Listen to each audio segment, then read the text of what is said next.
यांच्या आंदोलनाला पाठिंबा देण्यासाठी इंदापूर महाविकास आघाडीच्या वतीने रास्ता रोको केलेला। रोहितदादांची तब्येत खालावत चाललेली आहे। तिसरा दिवस आहे आज उपोषणाचा त्यांचा। आणि जयकुमार गोरे असतील किंवा हाके असतील किंवा पडळकर असतील टिंगल टावळे करतायत, त्यांना लाज वाटली पाहिजे। पहिली गोष्ट म्हणजे त्यांना महाराष्ट्रामध्ये फिरू नाही दिलं पाहिजे की एखादा माणूस 3-3 दिवस उपोषण धरतो आणि साले टिंगल टावळे करतायत उपोषणाची। अरे तुम्ही शब्द दिला होता ना की आम्ही उतारा कोरा करू।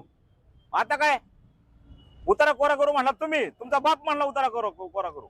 आता तुम्ही करा ना, तुमच्या बापाला सांगा, म्हणजे वैचारिक बाप फडणवीस त्यांना सांगा तुम्ही की उतारा तुम्ही शब्द दिला होता। लोकांनी आमचा प्रश्न विचारायला सुरुवात केली आहे, लोक उपोषणा बसलेत, लोक रस्त्यावर उतरायला लागलेत, तुम्ही सांगा त्यांना।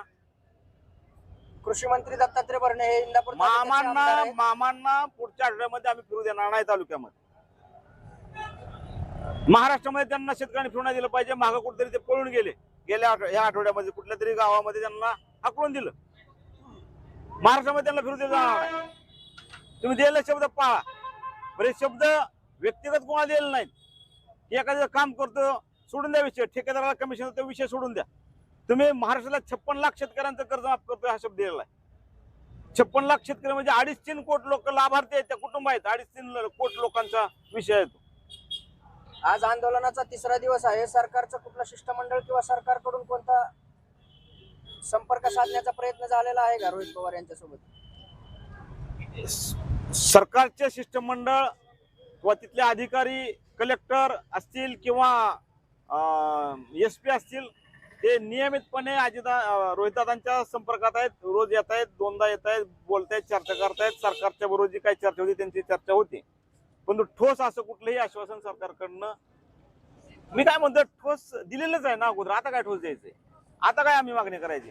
आमचं काय म्हणणं आहे की तुम्ही दिला शब्द पाळा, एवढाच विषय नाही। शब्द पाळला तर पुढचं महाराष्ट्रातली जनता रस्त्यावर उतरणार आहे, साचलेला आहे। विद्यार्थ्यांच्या मनामध्ये खदखद आहे, विरोधकांच्या मनात खदखद आहे। हे सगळे एकत्र येतील आणि रस्त्यावर उतरतील। शेतकरी असेल, विद्यार्थी असेल, बेरोजगार असेल, महिला असतील, ज्यांच्यावर अन्याय रोज होतात, हे सगळे रस्त्यावर उतरतील। कृषी